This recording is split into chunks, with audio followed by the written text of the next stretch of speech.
Your thoughts? What? What? Who?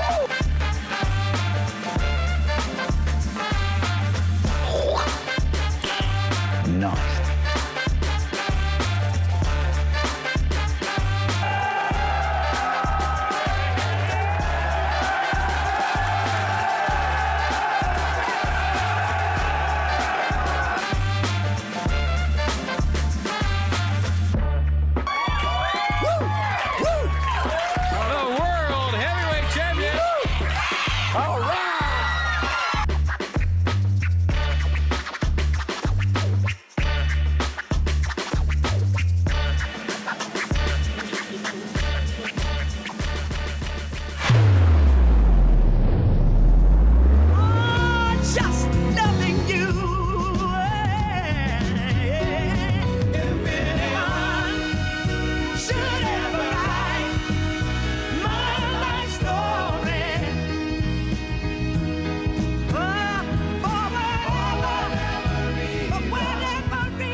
Good morning. It's Wednesday, the 17th day of April. We got a good show for you. We're going to talk to Lev and Pere Marquette here in about 18 minutes or so. Who's counting? Then around 10:35, we're going to be talking to Stella Webb and the crew over at Soul Sanctuary for their new monthly workshops that are all about strengthening relationships, and we're going to get the latest and all the details on all of that good stuff and hearing from all of you today. If you want to be a part of the show, you can. 618-759-7469. That's 618-759-7469. Text me. Let me know what you want to talk about today. But at 9:02, here's what's happening around the Riverbend. Make sure you sign up for your daily email update where you'll never miss out. You can join myself and 70,000 people in the know each and every day of the work week and on Saturdays with Around the Riverbend. We'll take you to Alton first. If anyone could become inspired to clean up their community, it was sure present on Saturday, April the 13th in Alton. This year's Pride Inc. citywide cleanup had a massive turnout and more youth than ever participated. Debbie Frakes, president of the Upper Alton Business Association, said she was very proud of the teens for their efforts on the Pride citywide litter cleanup day. Natalie Morrell, a vice president for Pride Incorporated, she said she thought it was a fantastic community event. I love how the kids are getting involved and taking pride in their property. It is great that they're taking pride in their city, and they are the future of our area. John Meehan, the 5th Ward Alderman for the city of Alton, had a quote, "It's a wonderful project for the youth to be involved to help clean up the community where they live." For more details and that full write-up on the cleanup day, you can see it at RiverBender.com/news or in the daily email update.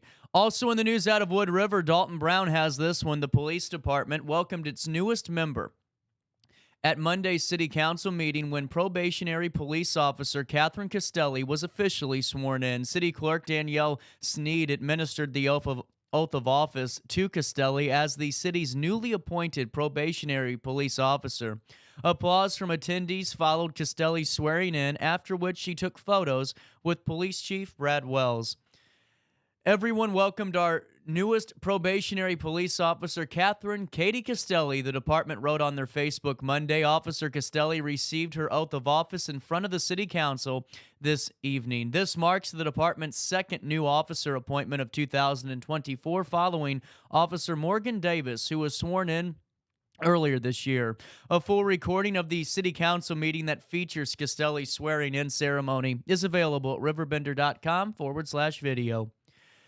Also in the news out of Godfrey today, Dalton Brown again has this one. A former Alton business, which is now opened up in Alton, can now offer some of its fan-favorite alcoholic beverages again, following unanimous approval of a liquor license for Luciana's Bistro and Pastoria. Formerly located at 607 East Broadway in Alton, Luciana's new home is at 1020 West Delmar in Godfrey. Mayor McCormick said at Tuesday's Village Board meeting, the business is, quote, a good addition to the village. In a letter to trustees, owner Martha Phillips said Luciana's Cafe offers breakfast, cafe lunch, and pastries. Now, they requested this liquor license to continue serving alcoholic beverages offered at their old locations, such as an Irish coffee, champagne cocktails, wine, and the Schramsberg champagnes, which Phillips noted are not sold anywhere else in the area. Our customers are not a bar crowd, rather, a drink is a complement to food crowd, Phillips wrote to trustees. Additionally, we have many customers who host events at our space, and we need the option to provide alcoholic beverages for those type of events. She added Luciana's will not be a late night establishment with intended operating hours of Wednesday through Fridays from 9 a.m. until 5 p.m. and Saturdays and Sundays 9 a.m. until 2 p.m. and Saturdays an additional option of maybe a 5 p.m. close on Saturdays. Phillips also clarified that unlike many recent liquor license requests in Godfrey, hers was not made with the intention of adding gambling or video gaming into the business. Village trustees did vote unanimously to amend the village code to allow another liquor license, then unanimously approved that liquor license for request from Epicurean Fair, LLC, doing business as Luciana's. A full recording of the village board meeting available at RiverBender.com/video. Out of Alton, Alton boys baseball team has a lot to be proud about this spring. With 13 wins this season, even at mid-April, and much success planned for this season coming down the pipeline. On Saturday, the boys and their coach, Scott Harper, paid tribute to the Alton community they love with heavy participation in the Pride Incorporated citywide cleanup for Coach Harper and many of the Alton High coaches. Coaching the boys is much more than just time on the field. Many of the Alton coaches and their athletic director hope to instill some life lessons in the boys. And on Saturday, April the 13th, Coach Harper did just that, as there was massive Alton High boy turnout in the citywide cleanup. Harper said about 60 players and coaches turned out and matched up perfectly with such a nice day. They are good young men, and giving back is a big part of their personalities.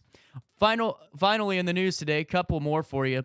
Out of Jerseyville, criminal charges have been filed against a man from Grafton who allegedly caused fire damage to an AT&T property and violated a stalking no-contact order. Here's the latest. Joseph L. Miller, 27, of Grafton, charged with 1 count of arson and 1 count of unlawful violation of a stalking no-contact order.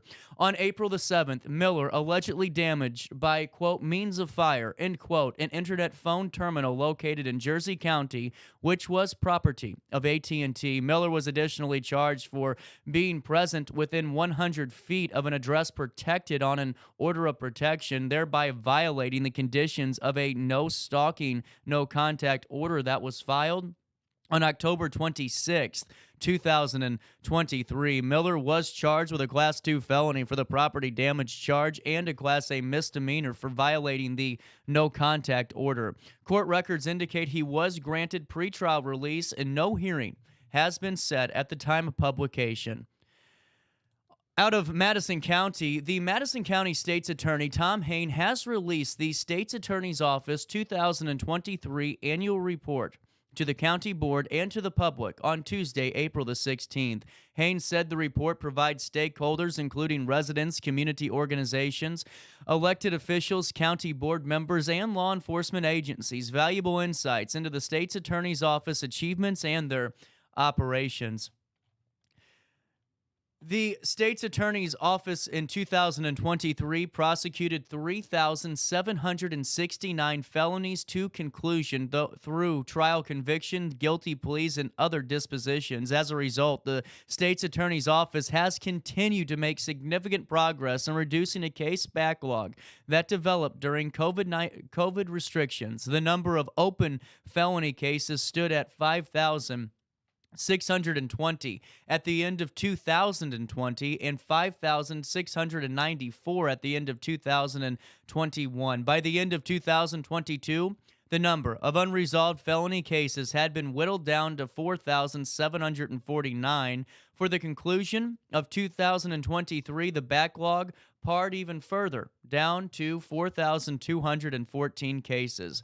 Hain encouraged the public to review the full annual report, which are online at madco sao.gov. That's MADCO, sao.gov, and provide feedback on the office's efforts. Sydney Sinks reporting out of Madison County that the Madison County Board is set to vote on a resolution whether they would ask voters if they want to proceed with the process to separate Madison County from Cook County to form a new state. At the regular meeting on Wednesday, April the 17th, the board will decide whether or not to submit an advisory referendum to Madison County voters. Voters would then vote in this advisory referendum in the general election on November the 5th, 2024. If the board does vote yes on this matter, to put the advisory referendum on the ballot, the non-binding question will read as follows. Shall the board of Madison County correspond with the boards of other counties of Illinois outside of Cook County about the possibility of separating Cook County to form a new state and to seek admission into the union as such, subject to the approval of the people? If voters then vote yes to the advisory referendum, this means Madison County would begin conversations about separating from Cook County to form a new state.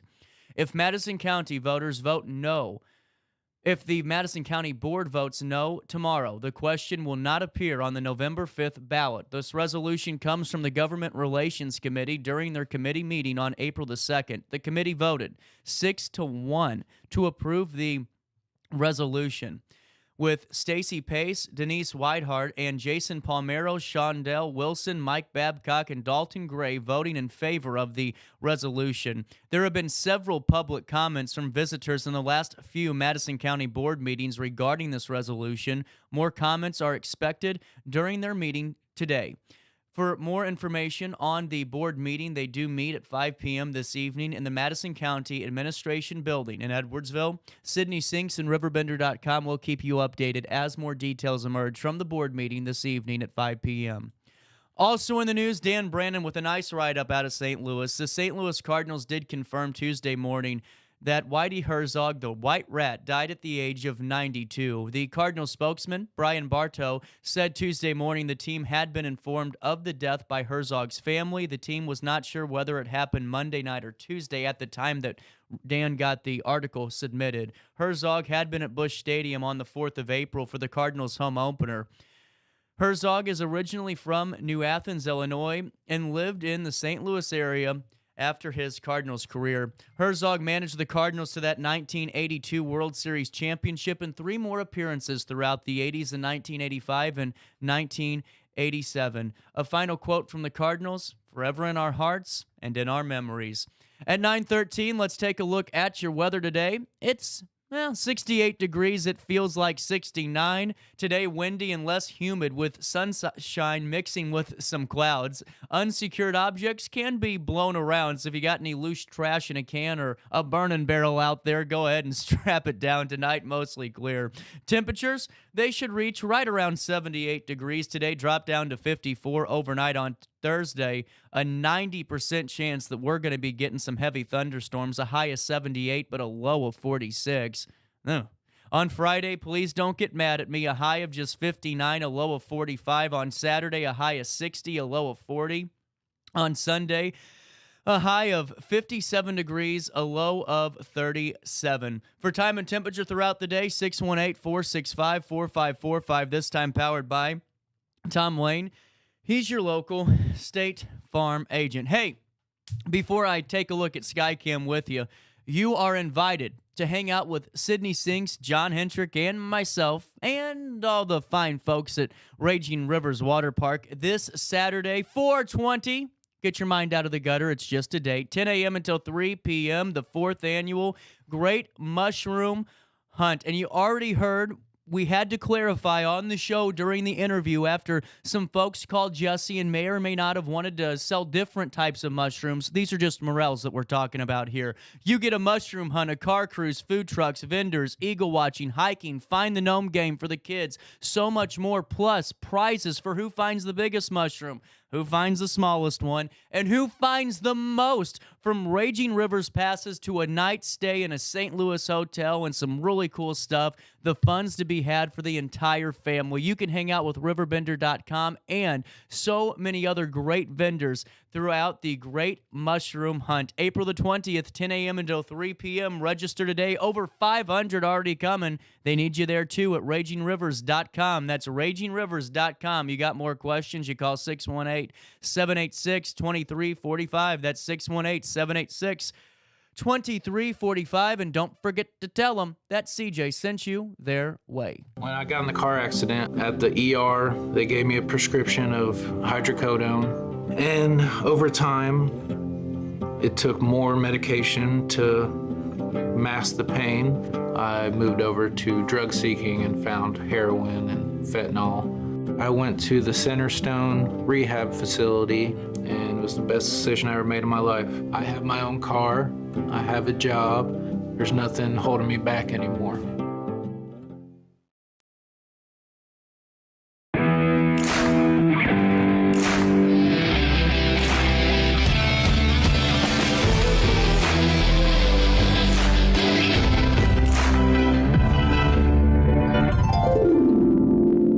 Dream Home Realty Center. Hey, Sherry, talk to me, Dream Team. We've got Joey.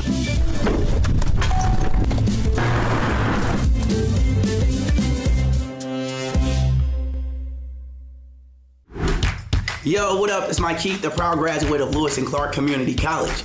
I got my start in broadcasting and now I work all over the country. I discovered my path in media, but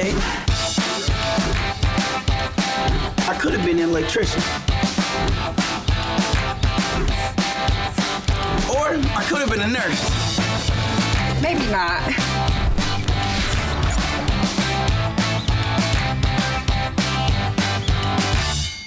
We are Phillips 66 Wood River Refinery.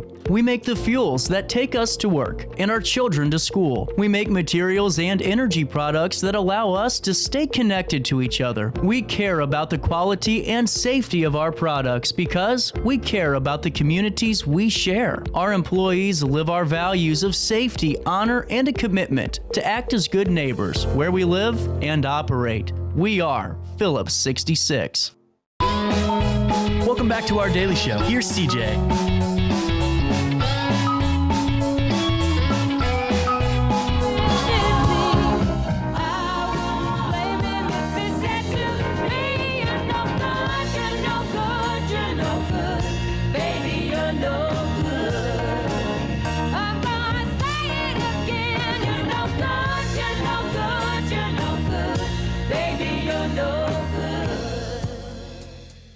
Welcome back, 918, little bit of change.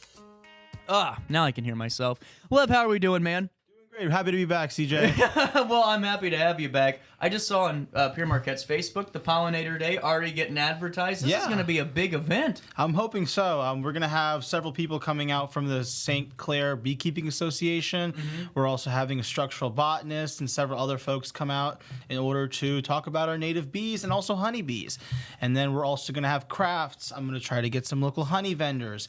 We are going to take some hikes. It's going to be a really fun day, and we're going to learn all about the wonderful insects that we have here that pollinate our plants. And that's what's really cool, because folks don't realize there's so many more pollinators than just, bees out there. Yeah, so there's our European honeybee and the Russian honeybees that everybody raises, but we also have many, many species of native bee that are, in decline from, habitat loss and climate change. And we are really excited to bring some attention to those and the honeybees that we all love at the park. Now, are there any pollinators that aren't bees? There are plenty of pollinators that aren't bees. For example, if we look at magnolias, they are pollinated by beetles, and that's because their lineage is so old that magnolias were around before flying insects, and bees were actually a thing. No kidding. Yes. That's so fascinating. I would have never thought that beetles pollinated. They do. And actually some beetles get drunk off of the alkaloids that these trees produce. That's really interesting. Yeah. Wow. Have you ever seen a drunk beetle before? That's pretty interesting right there. Yeah. So besides beetles, anything else? Yeah. Birds pollinate. hummingbirds, for example. Do they pollinate? I didn't realize that. I thought they just spread the seeds to grow more plants. So for example, ruby-throated hummingbirds, they have a mutualistic relationship with several species of hickory. They will land on these plants and they will collect some of the pollen, and they're so small, go around to different plants and different trees.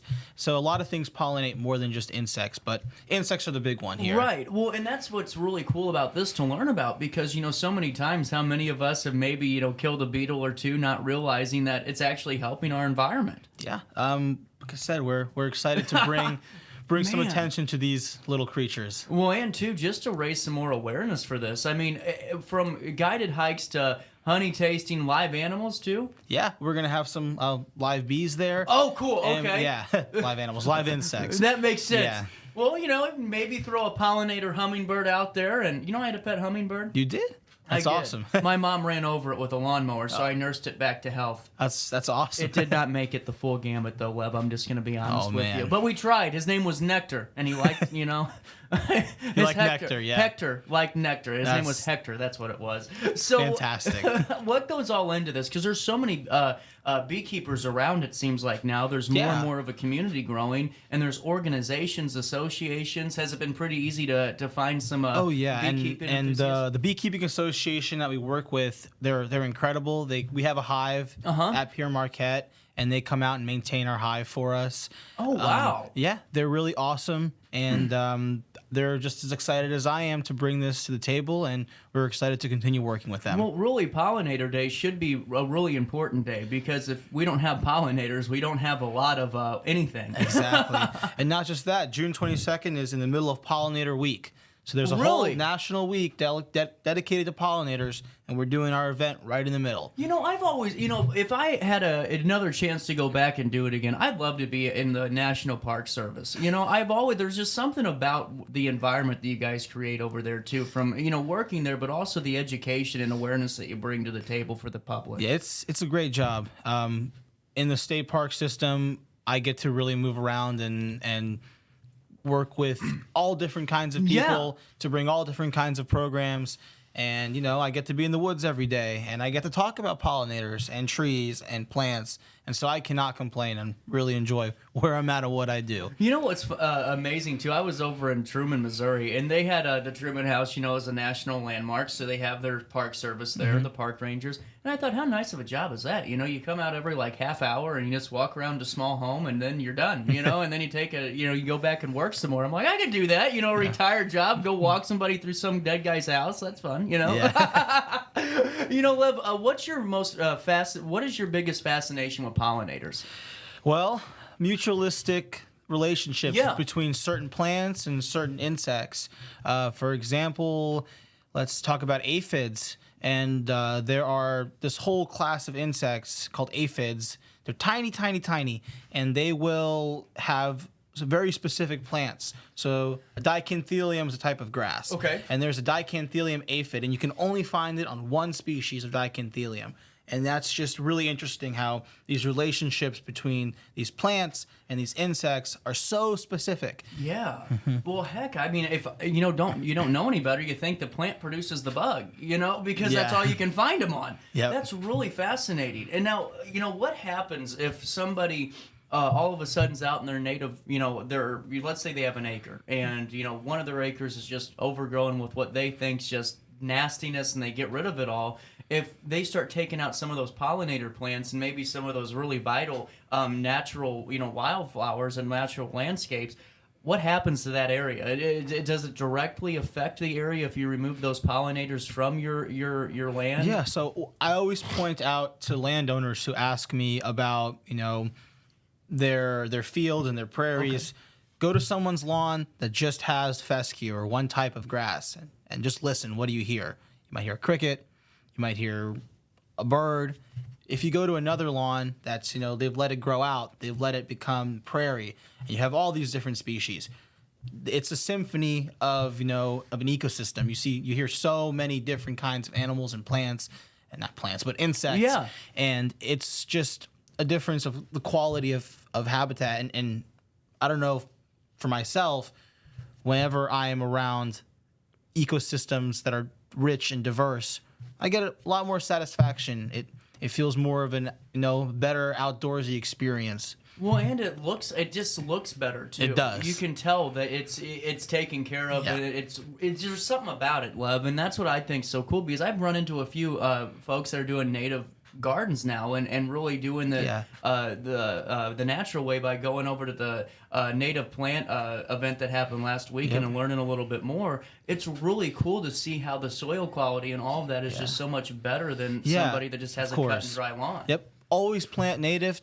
Every non-native or what's the word I'm looking for? Any non-native plant or any plant that's supposed to look pretty in your garden, there is 100% a native alternative. There are so many plants that grow in this part of the country. There's always options outside of what you get at Walmart or Home Depot. Is there anything that can kill pollinators off any plants that or have a bad effect to our native pollinators? Well, we talk about invasives a lot. We talk about invasive olive and everyone's favorite honeysuckle. Right. There's only a few pollinators that will actually go after those flowers.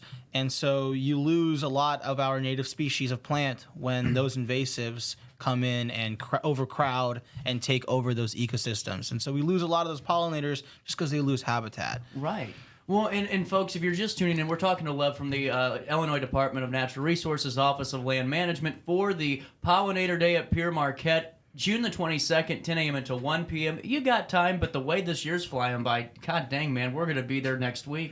Yeah, feels like it for sure. It's been crazy. Now, talk about the guest speakers you're planning on having out there. Yeah, so we have a gentleman from the St. Clair Bee Association, and he is wonderful. He maintains our hive. Okay, yeah. He's going to come out and have a demonstration about beekeeping.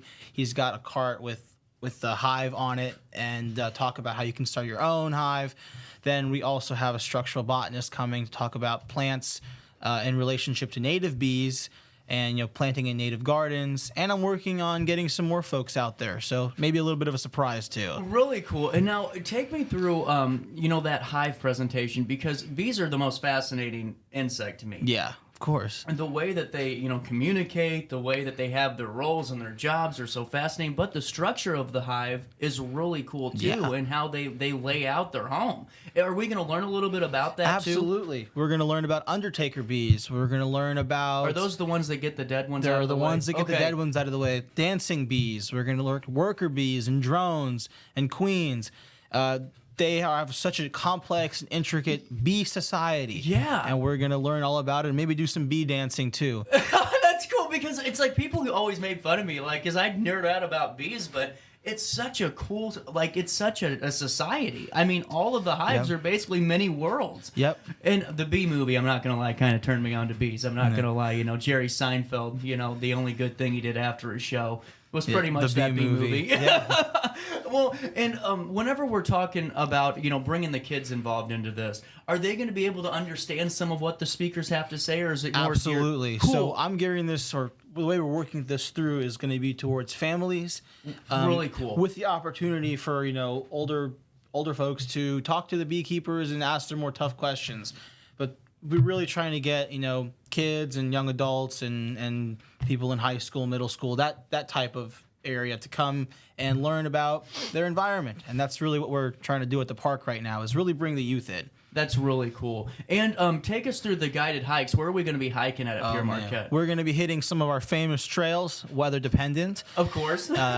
Well, rain or shine, we'll do it, but where we hike is dependent. Okay. We're going to be talking about the native plants and the native insects. We're going to be pointing them out, maybe eating some of those plants too.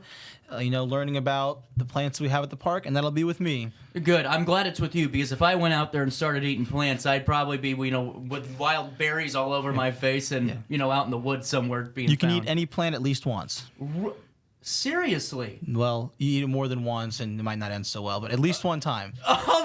I'll be darned. I could. So, just as for me, this is a CJ question. So, when I was a kid, out in the woods, because my house is butted up to where the cross is, going down the river road. Have you seen the Silver Cross yet? I have not. You have to take a walk. It's a good hike. You'll like it. Good view. It's easy. But they had these red berries, and every time your friend dares you to eat one, and I never did. Is that a smart thing to do?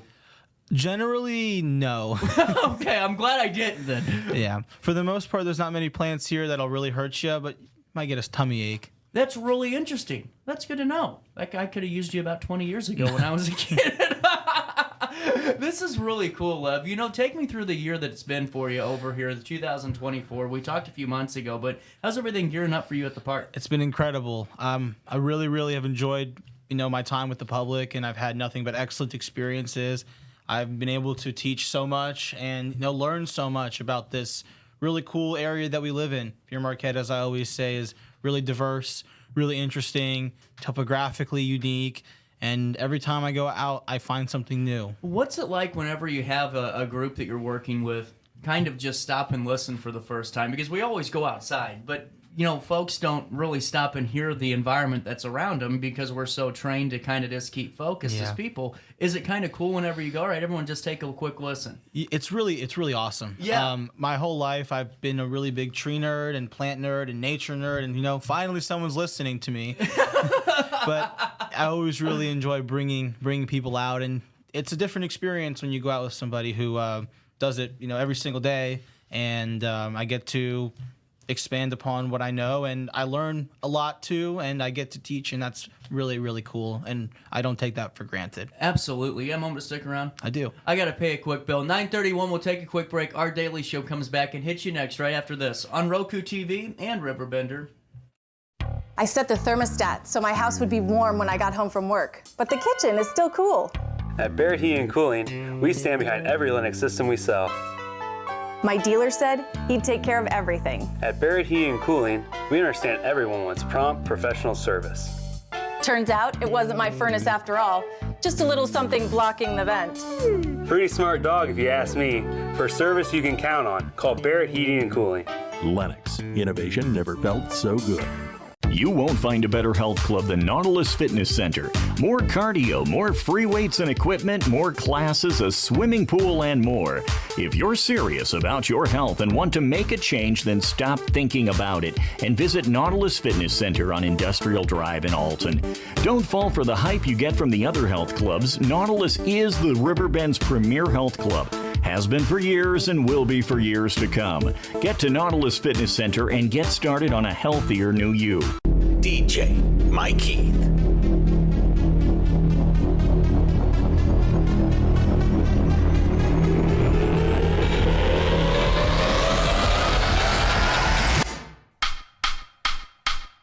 This is where I am today. Let me show you where I started.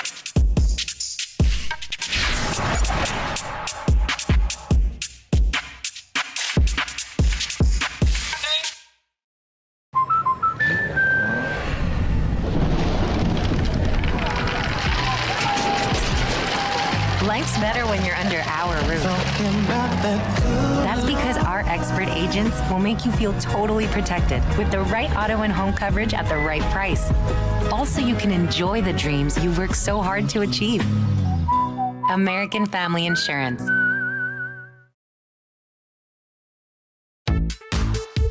For the biggest selection of pre-owned cars, trucks, and SUVs in the Riverbend, visit AltonToyota.com or stop by their location on the Homer Adams Parkway in Alton. Winner of the prestigious President's Award, Mungan Burkhardt Alton Toyota knows how to treat their customers, and they will help you find the vehicle that is perfect for you. For years, Mungan Toyota has been a fixture in the Riverbend, and now Mungan Burkhardt carries the tradition. New name, but the same great service you've come to expect. You're listening to Our Daily Show with CJ and Stella on RiverBender.com.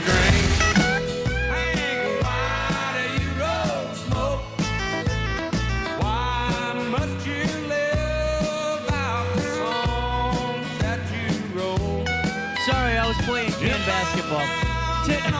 9:34, welcome back to Our Daily Show. Little Hank Williams Jr., some Bo Cephas, some Lev. Illinois Department of Natural Resources Land Management, and Pollinator Day on June 22nd. Getting back to this, Lev, how is your guided hikes going whenever you came on the first time? Oh, they've been going really well. I've had a lot more people join us, especially since the weather's been warming up. There's a lot more plants for me to talk about, and I can talk about plants till I'm blue in the face. So I encourage everybody to come down if you want a private private tour, you can give me a call. We can do that too. Everyone's welcome anytime. Man, I just love that there's some really passionate folks over at Pere Marquette because we take that for granted. I mean, to be able to go somewhere and, you know, whether or not you go by yourself and just want to walk around and see stuff or stop and ask, you know that you're talking to folks that really care about everything they're talking about. Absolutely. And every single person at Pere Marquette is incredible. I couldn't do it by myself. Now, I got to ask you something here. Of course. This is personal. Personal for me. 23,000 people have responded to your Morel Mushroom, not yours, but the Pere Marquette Morel Mushroom Festival. How in the hell are you guys getting those numbers? 24,000 people are interested or responding or going to this thing on Sunday. People really, really like morels. Now, are you a morel guy? I was not up until I ate a few for the first time the past month, and now I'm... So you've never had one before. So that's my problem. I don't like fungus. Like I'm kind of weird about this stuff, man. Like I'm Italian and we have our mushrooms and all of our truffles and things, and that's cool and fun, and we like those. But there's something about pulling that sucker out of the ground and putting it in my mouth. You know what I'm saying? I mean, they're more closely related to animals than they are to plants. Are you serious? Yes, they are. Why is that? Can I ask you that? Do you know? Not to put you on the spot. Well, taxonomically, I can make it kind of an educated guess. Yeah. I think it probably has to do with the structure of how they're genetically designed. So they all have so there's similar. There's chemicals that, you know, the umami flavor you get from meat. There's chemicals in mushrooms that are similar to that. So their cellular structure is closer to meat than it is to plants. I'll be damned. They don't have like lignin and cell walls, thick cell walls like plants do. They're soft, palatable. Yeah. Palatable, yeah. Palatable cells. And they're also delicious. Yeah, you're right. That's interesting, though, man. So, now, this was your first time trying one this year, correct? Yes. Did it taste like chicken, like people keep saying? It tasted better than chicken. Really? Yes. I did not understand the hype, and now I get the hype. Okay, because I'm like, thank you. For years, because everyone around me goes morel mushroom hunting, I'm like, who? It's a mushroom. Do we all have to, like, stop the presses to go do... And they take it seriously. Yes, they do. You better not give out a spot. I mean, it is like that competitive. What's the biggest one you've seen out of Pere Marquette so far this year? I saw one that was probably about 7 or 8 inches tall. Oh my It was God. pretty big. Yeah. Oh my God, that feeds you for days. Well, I just had to ask because I looked today and I saw 23,000 people are responding or going or... People love mushrooms. Man, I hope that so many more people love pollinators too, because without pollinators, you don't get many of this. Well, if they come to Pollinator Week, maybe they'll find a mushroom. It's very late in the season, but maybe. Well, and take me through that cycle of if you could, of, you know, the pollinator, you know, process, because, you know, pollinators obviously go to a plant, they transfer it over to a different plant, right, and they keep, you know, growing, and they keep... Yes, it's actually very dependent on the species and the plant. So every pollinator has a different way of pollinating or cycling through plants. In general, it's pretty simple. It's they get the nectar, they get the pollen on them, they go to another plant, transfer that pollen over. So it's fairly simple. But then you get, you know, weird things like beetles that do that, or wasps that make... Well, okay, stop. Wasps don't do anything good, man. So there are... Other than the stinging wasps, there's actually other species that don't really sting, or if they sting, it's not, you know, bad. No way. And they'll lay eggs inside plant stems. So if you ever, you know, seen let's say a sumac, and you see a big gall, like a brown-looking bubble, it's actually a wasp made that, and it's full of eggs. And I learned that the hard way in college because I cracked one open and a million tiny little insects fell all over me, and it was terrible. But they're called wasp galls. Do they sting you when they're... No, they don't. So there's a lot of species of wasps that don't sting. I'll be darned, man. Yeah, and they will pollinate by, you know, having their young, you know, lay an egg inside or having their eggs laid inside the stems of these plants. The plant responds they stimulate a growth factor in the plant. The plant responds by growing a little casing around the insects. They hatch, they live all over the plant, and then go to a next plant and do the same thing. Wow. Now, what do they look like? Are they different than paper There are wasps? so many other species. There's probably 500 or 600 species just in the park of tiny little wasps. That's incredible. See, that's why I think this is such a cool thing, because this, if it's over there at Pere Marquette, it's probably over in our backyards if we're doing It's it the everywhere. right way. That is so cool. Man, see, now you know there are certain wasps that are okay. Because I hate those paper wasps, whatever you call me them. too. Those are the worst things ever. Now, do they kill bees? Paper wasps? Yeah, so they're carnivores or insectivores to be correct. They will, eat bees. They love to decapitate them. Oh my God! But bees have great defenses, so they will swarm a wasp and overwhelm it if a wasp breaks into into the hive. Now, do they do the same with like those hornet videos I've seen where they like jump on them and overheat them? That's what they do. I'll be darned. So they do that. They also attack, and they're not defenseless. They do sting.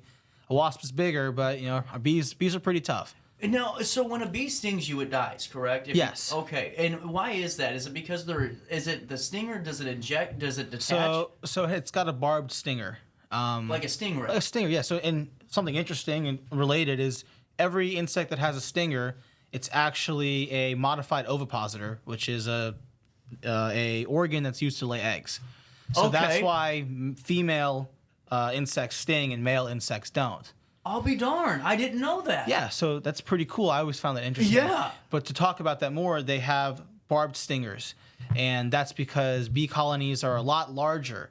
And so when they sting, their aim is to get as much venom into whatever it is as fast as they can. Because if one bee dies, that's okay. But with wasps, they have a lot smaller colonies. Unless, of course, you're a bald-faced hornet. But I won't talk about those. Yeah, those are evil. Yeah, those terrible, just need terrible to go creatures. away. Yeah. That's the next invasive species we're going to get rid of. Yes. Even though they aren't. I consider them as such. Yeah, they're terrible. Now, what are you guys fighting with right now over at Pere Marquette? Any insects that are getting out of control over there? It's the same thing. It's always ticks. My God, the ticks are terrible. Now, what do you do for ticks when you're hiking out there? I used to use bug spray. It doesn't really work. Like DEET doesn't work or anything? I take duct tape and I tape it around my socks, and I wear long sleeves and tape it around my wrists, and I'll still get ticks. So it's just something you learn to live with. Now, hats, do they really help you too much with ticks? Anything that covers your skin helps. Okay. But right now we have seed ticks, which are the ticks in their first instar stage. Uh-huh. When I say instar stage or instar stages, is the stages that insects go through in their life cycle, and there can be several. So they're tiny, tiny, tiny, tiny. Some I've seen. I had one actually that was the size of a poppy seed, and you couldn't even find it. And they still transmit disease. So just be very cautious when you're in the woods, and when you're taking a shower, inspect yourself thoroughly. Now, how can you find them? Because I've always been nervous about this, because they say to check yourself. So I go out and and I come back and I start looking or feeling. Do you feel like? Can you feel them at all? Yeah. So maybe because of I've been doing this a while. Right. You have a knack, right? I have a knack. If you rub your hands slowly across your body and you feel something hard or out of place, it might be. They have the texture of a sesame seed. Okay. And so if you touch it and it flips up, or you feel little legs moving, it's probably a tick. That's true. Now, how do you get rid of them? Because I know that sometimes if you just pull them off and that head stays on, you're in trouble still. So, there's actually people are debating whether or not it's a big deal. It's basically it takes transmit disease when they ingest your blood and regurgitate it back into your bloodstream. Okay. I always tell people, do not use lighters. Don't burn ticks off. Okay, that's what I was gonna ask. Okay. Yeah, don't burn a tick off. It doesn't. I mean, you're still gonna leave that little head in your body. What you do is you take a pair of tweezers, you get as low to the bottom of the tick as you can, pull up and twist clockwise. Okay. Their jaws actually are somewhat corkscrewed. So if you pull up and twist, it should pop off. I'll be damn. See, I'm telling you, Lev, I feel like I should be paying you for this segment because I'm learning like a ton. Okay, and so there's a plant, and it was like I don't know what it is, obviously. I was walking in, and it was in a farmland, walking in Jersey County, and I saw this little bulb, okay, and it was like a brown, it almost looked like a little ball, like a gum ball, but it wasn't. I can't even describe it. It almost looked like something you'd see in a lily pad, that brown stem almost. Yeah. Well, it was like a fuzzy ball. It wasn't hard. It was a fuzzy ball. And I opened it up, and a bunch of these it looked like a bunch of ticks were inside of this Yeah, that's thing. a gall. That's a wasp gall. Are you? I ran into one of those then. Yep, those things suck. Yeah, because you don't expect it, and then all of a sudden you're covered in bugs. Exactly. So those were wasps instead of ticks? Yes, those are wasps. But not the stinging kind. No, I had the same experience because they look kind of like ticks though. Yep. Yep. Now I feel better because I thought I was gonna die. I was like, oh my god, there's like a million of these ticks. I'm done in a minute. You know, Yeah. I only weigh 140 pounds, Lev. I ain't got that much blood in me. You know? Man, this is so cool. This is just a taste of some of the conversations you can have. Come on down. Let's hang out. Well, it starts with pollinators, and then all of a sudden you just start talking insects and things that really could help you and your family, feel safer when you're out walking. Yep. Yeah, come on down. Let's talk. If you want to ever talk about ticks or plants or trees or pollinators, come on down. Now, let me ask you about dogs' reactions and your animals' reaction to pollinators, if you have a little time, because it seems like we all have pets, and my parents have a bigger yard for the dogs to run. I have an outside yard. What's the thing that we need to worry about with our dogs, around maybe any type of bee that's, pollinating a bush really heavily? Yeah, so I've found that for some reason dogs love eating wasps. Yes, they do. So I guess, keep an eye on your dog. Usually it's not very much dangerous to a dog. That's what to I get wanted stung. to know. It's Yeah. in this area, and especially in the Northeast and other parts of the country, Lyme disease, ehrlichiosis, anaplasmosis, and tick-borne illnesses, and heartworm.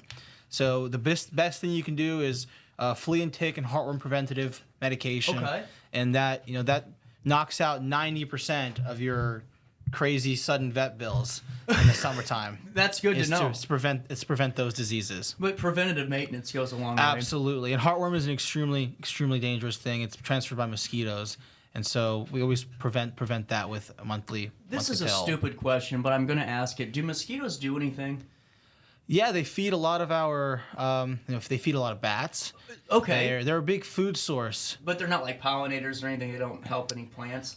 I'm sure that somewhere there is a relationship. See, I had to ask because there's always something weird out there that connects. I personally don't know of any, but now I'm going to look it up, and I'm positive there are. Man, we got to talk the next time you're back in. You got to look it up and let me know. And let's get back to Pollinator Day, June the 20th. Sorry, I went on like tangents, but this is kind of like some big interest for me. I always feel like this is interesting stuff to talk about. June 22nd, 10 a.m. till 1 p.m. at Pere Marquette. You call the Visitor Center for more information. 618-786-3323. Love, what's all happening that day? We're going to be having guest speakers. We're going to be having arts and crafts. We're going to be having some honey tastings. We're going to be having more guest speakers that I have in the works currently. Some live beekeeping demonstrations and guided hikes. It's going to be a great time. We got a text question. What do we do if we find a hive and we probably don't? This person says, what happens if you find a hive, a beehive in your yard, and you don't necessarily want it to be there? Can you move a hive? Yeah, so, it depends on, number one, the aggressiveness of the hive. Okay. It also depends on what stage you're in, if they're swarming. When in doubt, call your local beekeeping association. There you go. Yeah, this is what they do. They love bees, and they'll come in and take care of the hive. Most of the time, you don't need to kill the hive. Most of the time, you can just pick them up and move them somewhere else. Bees are generally docile insects. They're not out to hurt you. They're not out to sting. They're just kind of there to make honey and live their little bee lives. I like that. That's a good shirt. Yeah. Just living my bee life. My best bee life. So yeah, when in doubt, call your local beekeeping association. Really cool. Now I got to ask you one final one now that brought up a good point. It's not anything to do with pollinators, but just an outside question. Does the gasoline little video that I keep seeing work for wasps and those bald-faced hornets? Absolutely. Do they really? Yes. But I don't recommend you do it, because if you put a jar over a wasp's nest, if you mess up, it's gonna suck. Yeah. And there's probably more wasps that are flying around. Okay. That are gonna get you. Because their hormones release, don't they, and say, "Hey, we're under attack," and it alerts the other wasps flying. Yep. And also the thing is that wasps are horrible and mean, and so if you start doing that, if one slips out or one sees what's going on, they'll come get you, and then you'll drop the bucket, and then there'll be wasps all over you. And you'll remember it for a while. Yeah.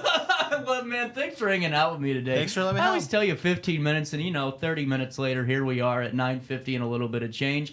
June 22nd, Pollinator Day is coming up, but I'm sure we'll be talking before then. I got to get you on more. This is cool. Awesome. Thank you so much. We'll take a quick pause here. We'll wrap up the 9 o'clock hour right here on RiverBender.com, Roku TV, in the heart of the 618. No matter the season, Play It Again Sports in Edwardsville has the gear the athletes need to get in the game. Whether you're shopping for the newest sports equipment or saving money on quality used gear, Play It Again Sports carries what you need to maximize performance to get the most out of every swing, kick, stroke, or shot. We'll even buy your used goods, paying cash on the spot. We carry all the gear for all the sports all year long. We're your hometown sporting goods store. Play It Again Sports, conveniently located at 4 Club Center Court in Edwardsville.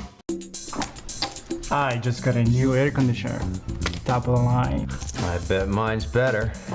It's so efficient and quiet, I hardly know it's running. I've got you both trumped. I've got a Linux. So do I. Barrett Heating and Cooling carries Linux products to meet any budget. Don't gamble with your energy dollars. Call Barrett Heating and Cooling and start saving today. Lennox. Innovation never felt so good.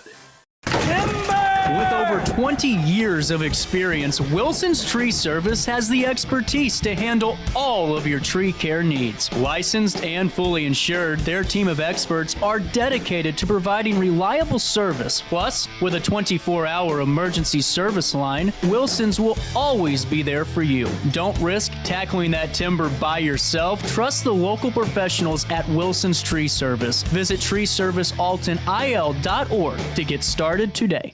Welcome to Evergreen Place, a community that embodies joyful living, independence, and financial freedom for seniors. If you're looking for a full day of activities or to relax in your apartment, we have you covered. Located on the Alton Memorial Campus. To know us is to love us. Experience the difference at Evergreen Place.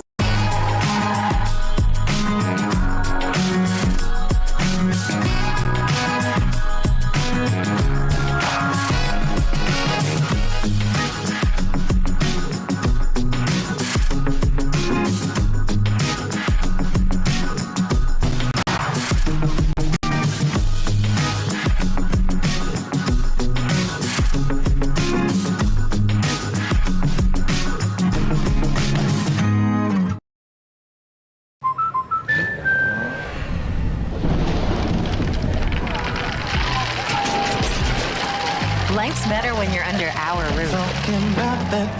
That's because our expert agents will make you feel totally protected with the right auto and home coverage at the right price. Also, you can enjoy the dreams you worked so hard to achieve. American Family Insurance.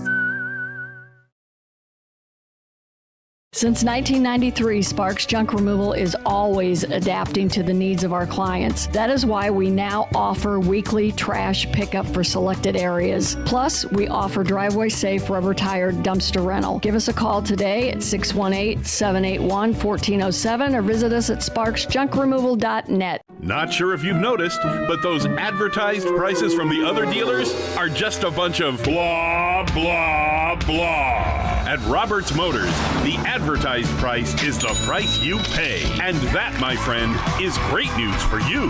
Don't fall for their so-called incentives that will leave you banging your head against the wall. Go with Roberts Motors. Prices you can trust and people you will like. That's the Roberts Motors way. And trust me, it's the way to go. In the heart-pounding moments of the game, every move counts, just like in chiropractic care. Dr. Andrew Dykman of Rosewood Chiropractic champions this belief, supporting our teams in every drive and supporting his patients for nearly 20 years, offering affordable, compassionate, all-natural wellness care. Call 618-259-2676 or visit rosewoodchiropractic.com today.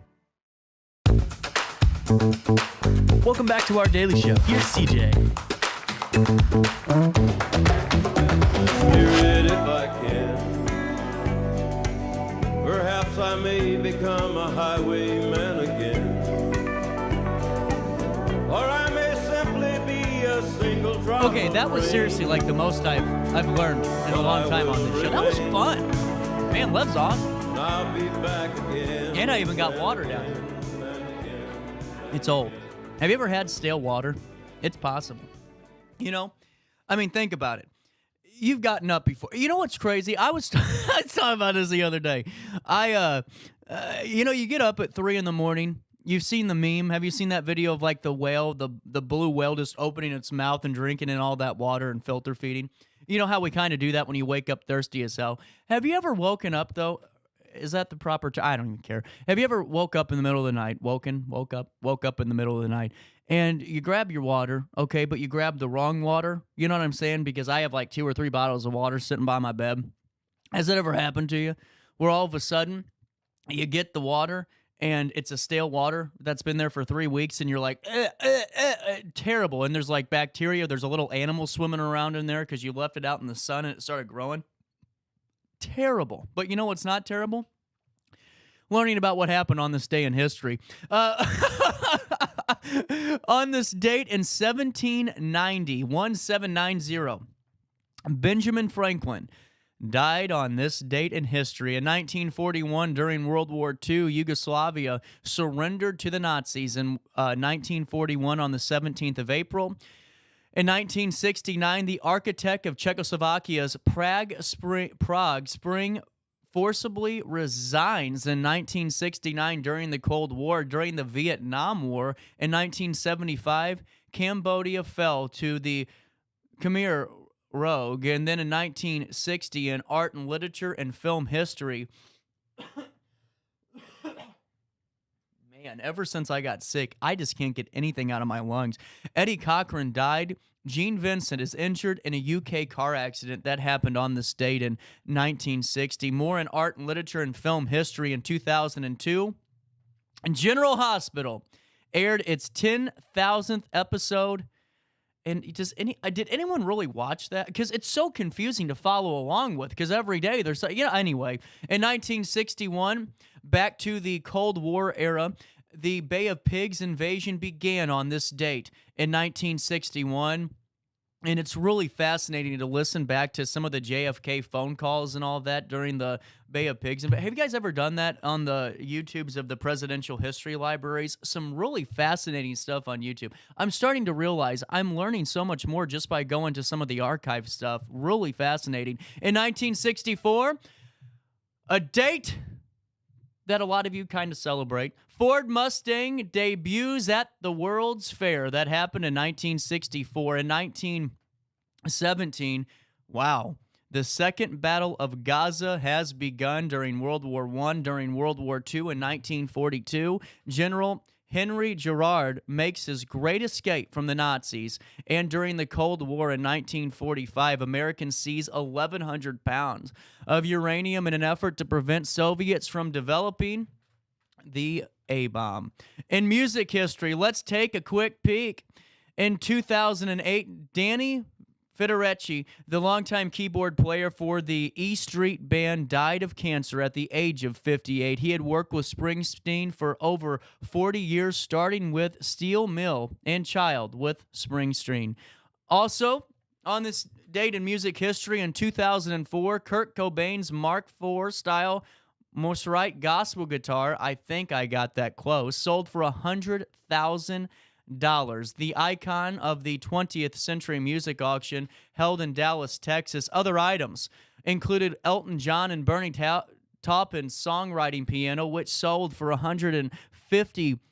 In 1966, Rickenbacker guitar owned by the Byrds, Roger McGuinn, sold for $99,000 on this date in history. In 2003, Earl King, the New Orleans blues guitarist, died at the age of 69.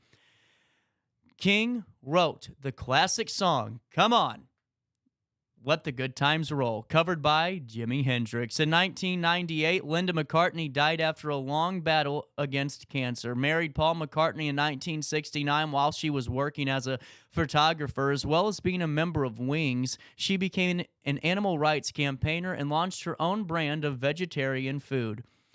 In 1994, Pink Floyd, they started a 4-week run at #1 on the UK album chart with The Division Bell, their 4th #1 album. In 1993, David Bowie went to #1 on the UK album chart with his 18th studio album, Black Tie, White Noise, and his first solo release in the 90s after spending time with his hard rock band, Tin Machine. Also, on this date in history, Elvis bought a Convair 1880 jet formerly owned by Delta Airlines for $250,000 when he rechristened the Lisa Marie. Presley spent a further $600,000 refurbishing the jet to include personal quarters, a meeting area, and a dance floor in 1975.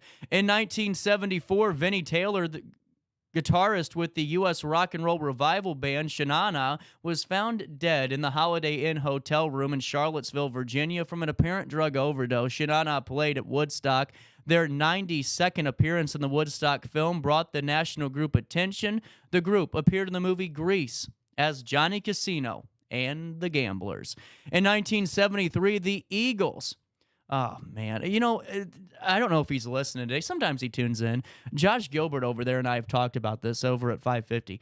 The Eagles are, I say they're not good until you listen to a few songs and you keep listening. You know, it's hard to turn off an Eagles song. Anyway, it's a hard band to like, but it's a hard band to hate. The Eagles released their second studio album, Desperado, on this date in 1973, recorded at Island Studios in London. 2 singles were released from the album, Tequila Sunrise and Outlaw Man.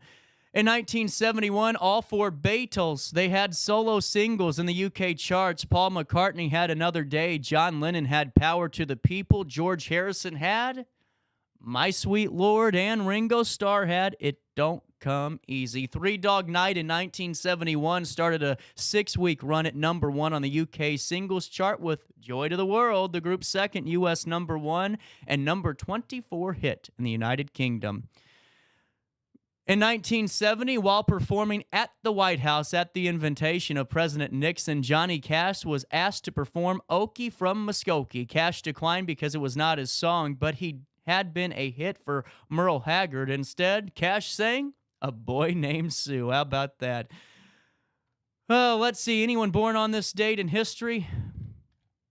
Yeah, not really. Let's take a quick break. 10:02, top of the hour news. That waits for you next right here on RiverBender.com. No matter the season, Play It Again Sports in Edwardsville has the gear the athletes need to get in the game. Whether you're shopping for the newest sports equipment or saving money on quality used gear, Play It Again Sports carries what you need to maximize performance to get the most out of every swing, kick, stroke, or shot. We'll even buy your used goods, paying cash on the spot. We carry all the gear for all the sports all year long. We're your hometown sporting goods store. Play It Again Sports, conveniently located at 4 Club Center Court in Edwardsville. I just got a new air conditioner. Top of the line. I bet mine's better. It's so efficient and quiet, I hardly know it's running. I've got you both trumped. I've got a Linux. So do I. Barrett Heating and Cooling carries Linux products to meet any budget. Don't gamble with your energy dollars. Call Barrett Heating and Cooling and start saving today. Lennox. Innovation never felt so good. With over 20 years of experience, Wilson's Tree Service has the expertise to handle all of your tree care needs. Licensed and fully insured, their team of experts are dedicated to providing reliable service. Plus, with a 24-hour emergency service line, Wilson's will always be there for you. Don't risk tackling that timber by yourself. Trust the local professionals at Wilson's Tree Service. Visit treeservicealtonil.org to get started today. Welcome to Evergreen Place, a community that embodies joyful living, independence, and financial freedom for seniors. If you're looking for a full day of activities or to relax in your apartment, we have you covered. Located on the Alton Memorial Campus. To know us is to love us. Experience the difference at Evergreen Place.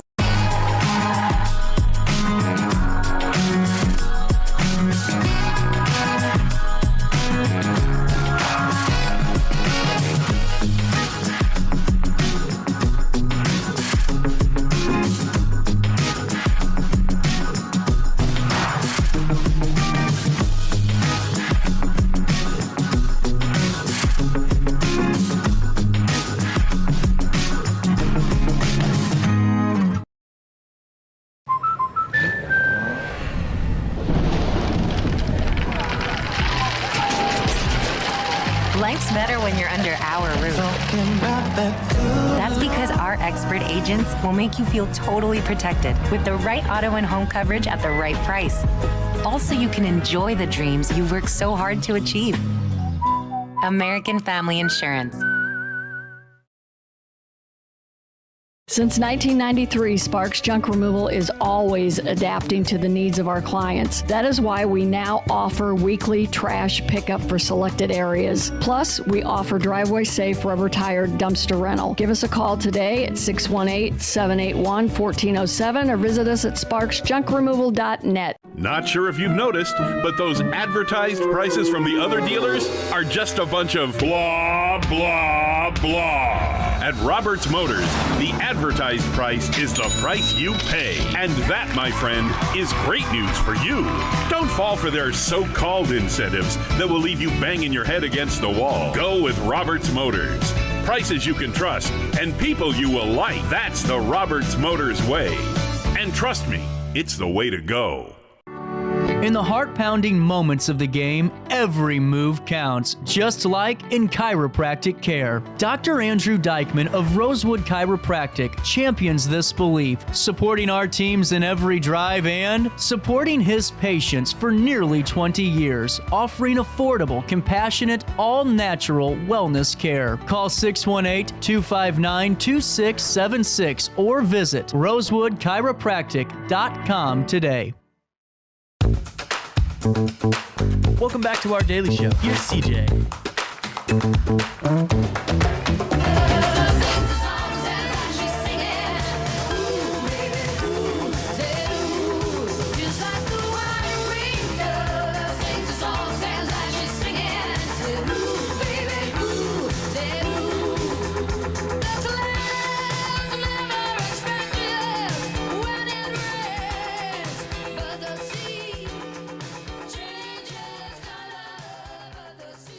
.06, man, that was a great.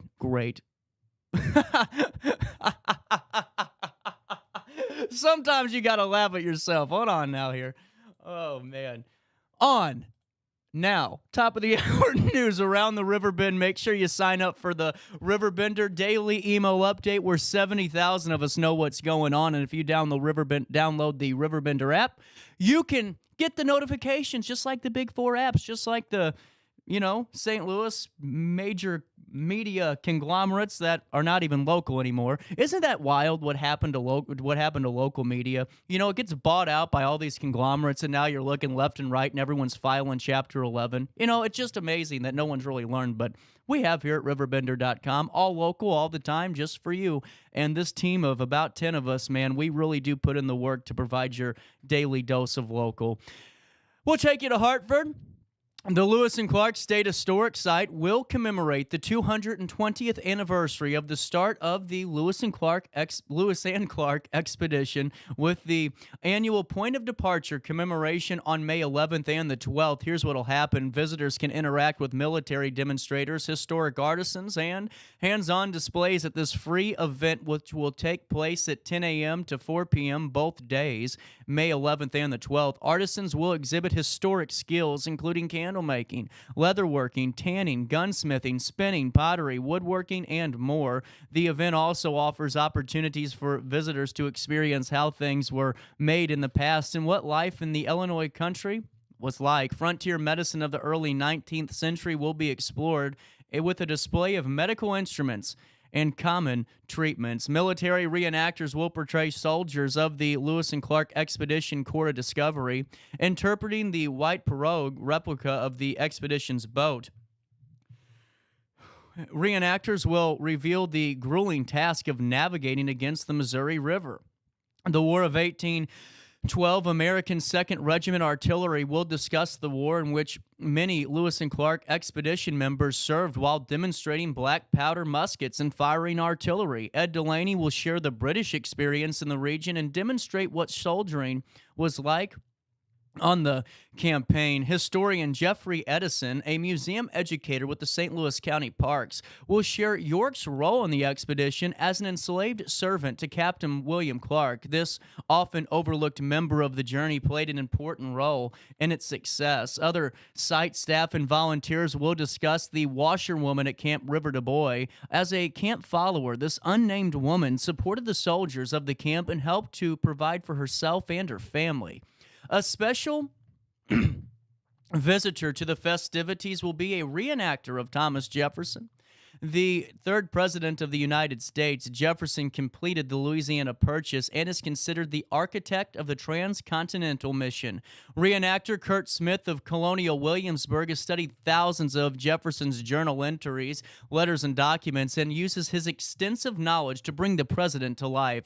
Smith will share highlights of Jefferson's life with visitors at the Interpretive Center Theater during programs at 10:30 a.m. and 1 p.m. He will interact with the audience and be available to meet and talk throughout the day. This is a great time to ask a past president about his life and the times that he was a part of. Jefferson's special visit is sponsored by the Lewis and Clark Society of America. Point of departure weekend sponsors include Phillips 66, the Lewis and Clark Society of America, the Village of Hartford, and the Illinois Department of Natural Resources. The Lewis and Clark State Historic Site is located at 1 Lewis and Clark Trail in Hartford. In Madison County, the Interpretive Center and reconstructed Camp River du Bois reveal the important role that Illinois played in the Corps of Discovery's preparation as they wintered from December 1803 to May 1804. The site is open daily during the summer from 9 a.m. until 5 p.m., and the site is managed by the Illinois Department of Natural Resources, supported by the Lewis and Clark Society of America. Also in the news today, always a great thing to recognize hard work and kindness. And during their regular meeting on April the 16th, the school board recognized Optimist Students of the Month for April. Keely Woods was named Optimist Student of the Month at Alton Middle School, and Isaiah Taylor was recognized as the Optimist Student of the Month at Mark Twain School. Alton Middle School Principal Dr. Cindy Inman introduced Woods and shared a few remarks from her teachers. Woods started at Alton Middle School in the 7th grade, and she had a very successful 2 years. Woods' teachers recognize her as an exceptional student who often takes time to help others with assignments. She is extremely kind and tries her absolute best regardless of circumstances. In her free time, Wood enjoys solving math problems, and she recently received first place in the middle school's math competition, both as an individual and as part of a team. Woods thanked her mother for support, and Optimist Students of the Month receive a $25 gift card and can choose where to donate an additional $25. Woods decided to donate hers to the Children's Hospital. Isaiah Taylor is a freshman student at Mark Twain School. His principal, Stacy Frankie, noted that Taylor has increased his PSAT scores and is on track to finish the school year with all of his freshman credits. He is also part of the high school's wrestling team and takes class at the high school campus. Taylor's teachers noted that Taylor is a pleasure to work with, and he's a fun sense of humor and high levels of maturity and empathy. As teachers recognized his growth he has shown, especially his confidence, which allows his classmates and teachers to enjoy how respectful, funny, and kind he is. Taylor chose to donate his $25 to the Boys and Girls Club. At 10:13, Sydney Sinks with a great write-up out of Alton. Riders with the 4th annual Scott Renicky Memorial Ride to Fight Suicide will take to the roads on May the 25th to celebrate Scott and raise money for the American Foundation of Suicide Prevention. Dan Rinke, Scott's nephew, explained that the event hopes to spread awareness and to raise funds to promote suicide Prevention. Riders will meet at Ted's Motorcycle World in Alton and then travel to the Barefoot Restaurant in Hardin, stop at the Hog Pit in Grafton, and then end the day at Chico's in Wood River. There will be door prizes and raffles along the way. And Dan promises a fun day for a good cause. Dan explained that Scott loved to ride his motorcycle and would travel to the Riverbend to ride with his family and his friends every Memorial Day weekend. After his passing in 2020, the family decided to start a memorial ride in his honor. The family they learned that the American Foundation for Suicide Prevention holds regular rides to fight suicide, so they partnered with the organization to promote their programs.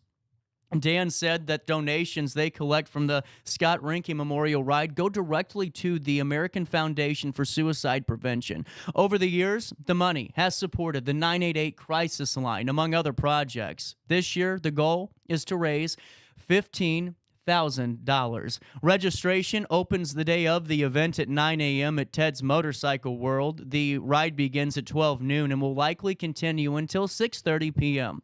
While motorcyclists can make up most of the riders, Dan said there are also several cars and others who travel with them. The event has grown every year with almost 130 riders registered last year. Dan hopes to see this number increase. He noted that they are also looking for sponsors to donate door prizes, raffle items, and other funds to the event. Dan encourages these businesses to get connected with him as soon as possible, and they prepare to print T-shirts for this year's event so you can get your business onto the T-shirt to make sure the community knows that you support this wonderful cause. For more information about the Scott Rinke Memorial Ride to Fight Suicide, you can visit afsp.org/Scott Rinke, that's REINKE Ride, or call Dan at 618-567-9231. If you or someone you know is struggling with thoughts of suicide, help is available, and you are not alone. You can contact the National Suicide Prevention Lifeline at 988. This is free and confidential support available 24/7. Additionally, you can find more resources and support at the American Foundation for Suicide Prevention at afsp.org.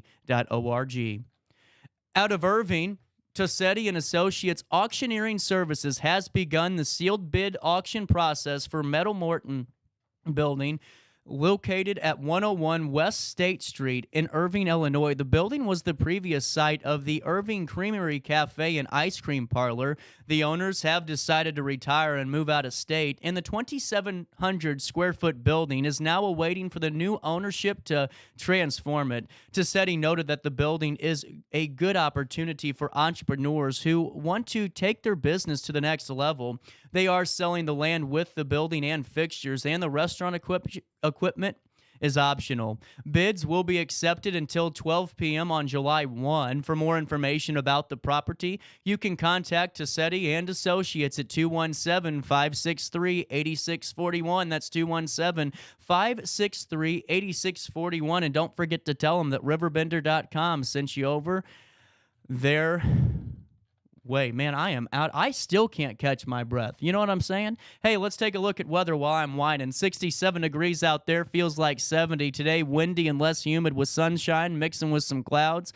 Unsecured objects could be blown away. So if you're out there on the deck today, lighten up a cigarette. Make sure you put something down on your cigarette pack so it stays up there. That was for my aunt. And temperatures will reach 78 degrees today, drop down to 55 overnight, heading into Thursday, where we can expect thunderstorms, a 75% chance of them right now currently, a high of 80 on Thursday, a low of 45. On Friday, a high of 59 degrees, a low of 45 on Saturday, a high of 58, a low of 39, and on Sunday, a high of 57. A low of 37 degrees. For time and temperature throughout the day, you give this number a ring, 618-465-4545. This time powered by Bounce Back Rehab Recover Return Home. Hey, before I take a quick break, are you looking for a fresh start? on the road to recovery. A life free from addictions possible, and it starts at Centerstone. Centerstone is a national leader in mental health and substance use disorder treatment for people of all ages. With a commitment to delivering care that truly changes people's lives, Centerstone's dedicated clinicians use evidence-based practices in their treatment program. So this means that the recovery care plan that's developed for you is based on the latest science. Listen, there's so many unknowns on the road to recovery, but one thing you can know for sure, folks, is that Centerstone will be a constant guiding force for you on your recovery journey. Addiction, it can happen to anybody, but so can recovery. Start working towards your recovery today by visiting Centerstone online at recoverwithus.org, recoverwithus.org, or by calling 1-877-HOPE-123.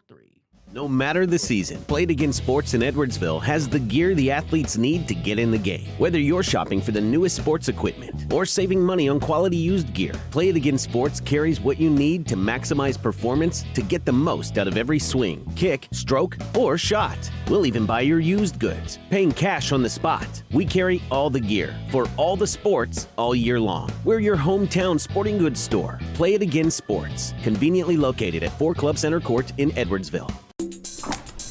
I just got a new air conditioner. Top of the line. I bet mine's better. It's so efficient and quiet, I hardly know it's running. I've got you both trumped. I've got a Linux. So do I. Barrett Heating and Cooling carries Linux products to meet any budget. Don't gamble with your energy dollars. Call Barrett Heating and Cooling and start saving today. Lennox. Innovation never felt so good. With over 20 years of experience, Wilson's Tree Service has the expertise to handle all of your tree care needs. Licensed and fully insured, their team of experts are dedicated to providing reliable service. Plus, with a 24-hour emergency service line, Wilson's will always be there for you. Don't risk tackling that timber by yourself. Trust the local professionals at Wilson's Tree Service. Visit treeservicealtonil.org to get started today. Welcome to Evergreen Place, a community that embodies joyful living, independence, and financial freedom for seniors. If you're looking for a full day of activities or to relax in your apartment, we have you covered. Located on the Alton Memorial Campus. To know us is to love us. Experience the difference at Evergreen Place.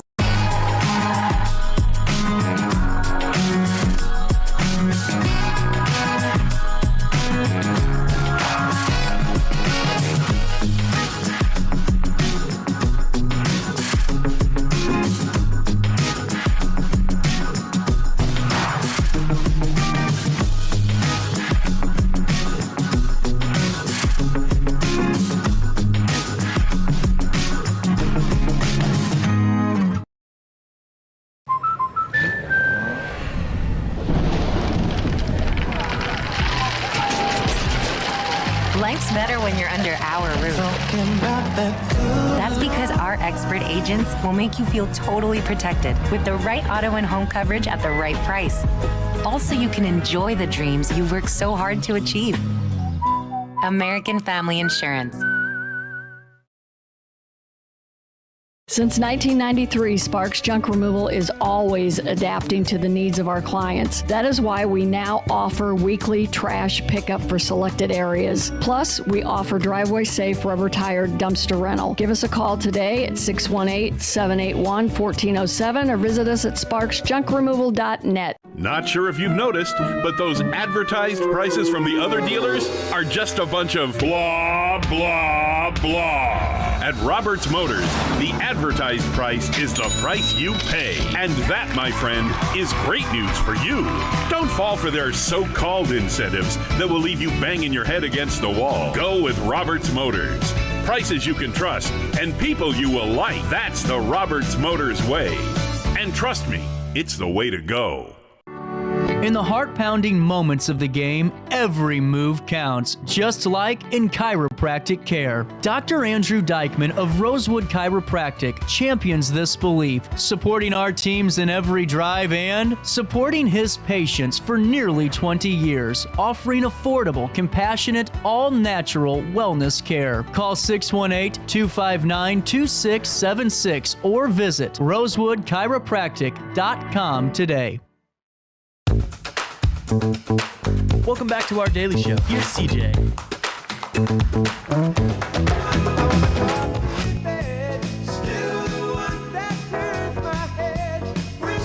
Welcome back, 1023, a little bit of change. Hey, wanted to fill you in a little bit more about this Madison County Board vote tonight that would potentially lead to an advisory referendum on the ballot in November, asking voters if they should join other counties looking to succeed from Cook County. So this is from Madison County Chairman Kurt Prenzler, and we wanted to make sure that we reiterated this to you very briefly. Chairman Pro Tem Mick Madison said the referendum, and this is Kurt Prenzler's letter to the editor. I'm reading it in its entirety for anyone at home, which would appear on the Illinois general election ballot on November the 5th, will ask voters, quote, shall the Board of Madison County correspond with the boards of other counties of Illinois outside of Cook County and about the possibility of separating from Cook County to form a new state and to seek admission to the union as such, subject to the approval of the people. Madison, who serves County Board District 5, said of the state's 102 counties, only a few counties decide the fate of the state. The rest of the people and the remaining counties feel unrepresented, Madison said. They disagree with how Illinois is governed. The vast majority of Illinois is run without their consent, end quote.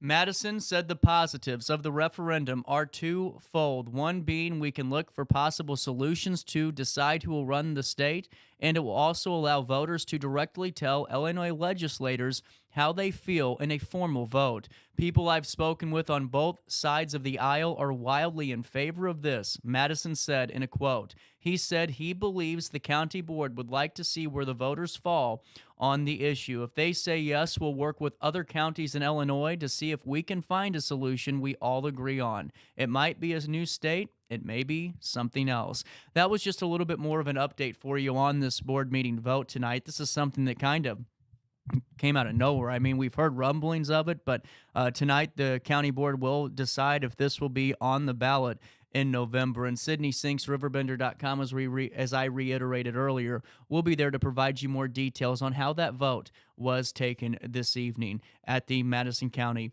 administrative building. At 10:26, before I take a quick break, let me fill you in on Hainer Library. Hainer Library has Puzzle Me This coming Saturday on 4/20, and this is really cool. They teamed up with the Graphics Communications Club at Lewis and Clark at Alton High School. I do get paid for a living. And what they did is they took all these amazing photos and they created one big puzzle on all of the photos created, and it's so cool how it's done. They are asking you to find your team of 4 and compete with 5 other teams, 6 teams total, for Puzzle Me This, to see who can complete this puzzle the fastest. You aren't going to see this puzzle any other spot but Hainer Library this Saturday. And for more information, HainerLibrary.org. That's HainerLibrary.org, and sign up your team of 4 today. We'll take a quick break. Our daily show comes around the corner next, and we'll learn more about these really cool monthly workshops that are taking place over there at Soul Sanctuary. No matter the season, Play It Again Sports in Edwardsville has the gear the athletes need to get in the game. Whether you're shopping for the newest sports equipment or saving money on quality used gear, Play It Again Sports carries what you need to maximize performance to get the most out of every swing, kick, stroke, or shot. We'll even buy your used goods, paying cash on the spot. We carry all the gear for all the sports all year long. We're your hometown sporting goods store. Play It Again Sports, conveniently located at 4 Club Center Court in Edwardsville. I just got a new air conditioner. Top of the line. I bet mine's better. It's so efficient and quiet, I hardly know it's running. I've got you both trumped. I've got a Linux. So do I. Barrett Heating and Cooling carries Linux products to meet any budget. Don't gamble with your energy dollars. Call Barrett Heating and Cooling and start saving today. Lennox. Innovation never felt so good. Timber! With over 20 years of experience, Wilson's Tree Service has the expertise to handle all of your tree care needs. Licensed and fully insured, their team of experts are dedicated to providing reliable service. Plus, with a 24-hour emergency service line, Wilson's will always be there for you. Don't risk tackling that timber by yourself. Trust the local professionals at Wilson's Tree Service. Visit treeservicealtonil.org to get started today. Welcome to Evergreen Place, a community that embodies joyful living, independence, and financial freedom for seniors. If you're looking for a full day of activities or to relax in your apartment, we have you covered. Located on the Alton Memorial Campus. To know us is to love us. Experience the difference at Evergreen Place.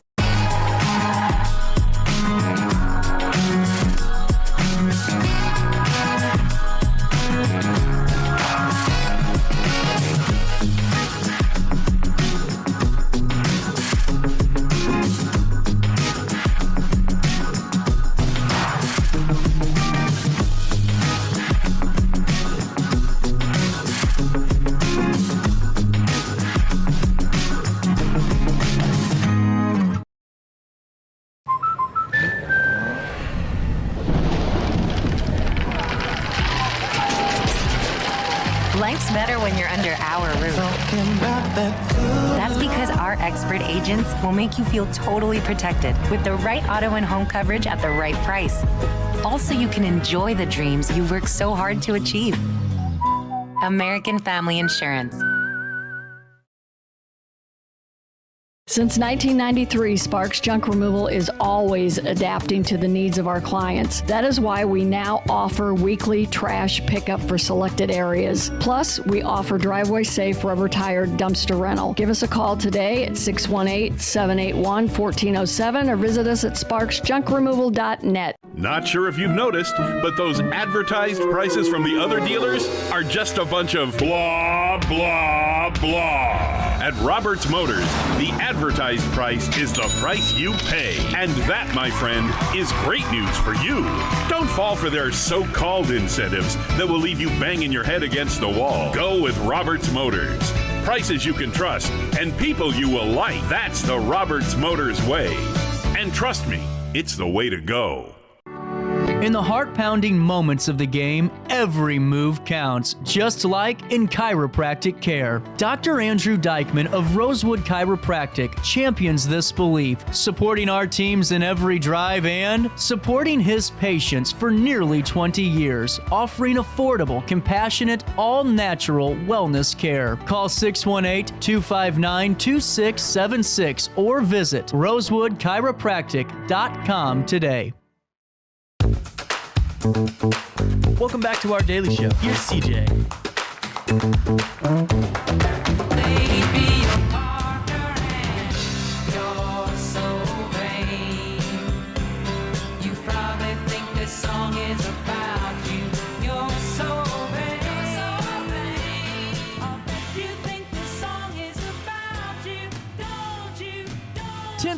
Welcome back. Stella Webb, Jodi Rae, and Nichole Coad. Oh, thank you so much. Oh, you were great, Nichole. Thank you so much for this. The ABCs of healthy relationships. Stella, you and I have talked about numerous times on this show about relationships, and I know that Jodi, we have talked about this very same thing. And a lot of times in life, we're kind of programmed about unhealthy ways that we're in relationships, and this is a great way to kind of recharge, refresh our knowledge a little bit, and determine if we're a part of a healthy relationship or not, correct? Exactly. The thing is, and the truth is that we're not taught while we're growing up how to have healthy relationships. If anything, I was taught how not to have healthy relationships. Right. Or how to have unhealthy relationships. And so this is kind of, this whole workshop, we're doing the ABCs. We're starting at A, going all the way through Z. Oh. And we're going to, every month there will be another letter.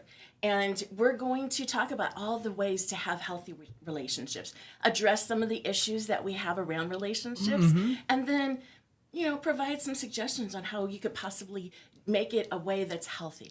And how did all three of you guys get connected and come up with these really cool workshops? Hey, Jodi, how are you again? We all have been connecting through Stella and the Aquarius Room and Soul Sanctuary. And meeting up and recognizing that we all have similar hopes and dreams around the way that we connect in community. And it's been really beautiful connecting with two like-minded women who have the same vision. And as we continued opening conversations in our little circle, we realized, like, we want to start having these conversations on a broader scale. Like, how can we open this up to the public and make it engaging and fun and interactive, so that way it's not just for us, it's for our community. Right. Well, and because there's so many people that you all have encountered, especially if did the Wellness Festival go up? It went fantastic. It was wonderful. So many people showed up, and I loved it. And what I touched on that because there's an interest in a big intrigue, it seems like, from the public to learn more about how to tackle mental health and really just overall healthy living. And healthy living goes from, how we maintain relationships to a whole gamut of opportunities and different lessons. And this is wonderful that we're having these workshops to really tackle those. Now, are you getting a lot of interest? This is our first one, so we'll see on Sunday how it goes. But the whole purpose is, I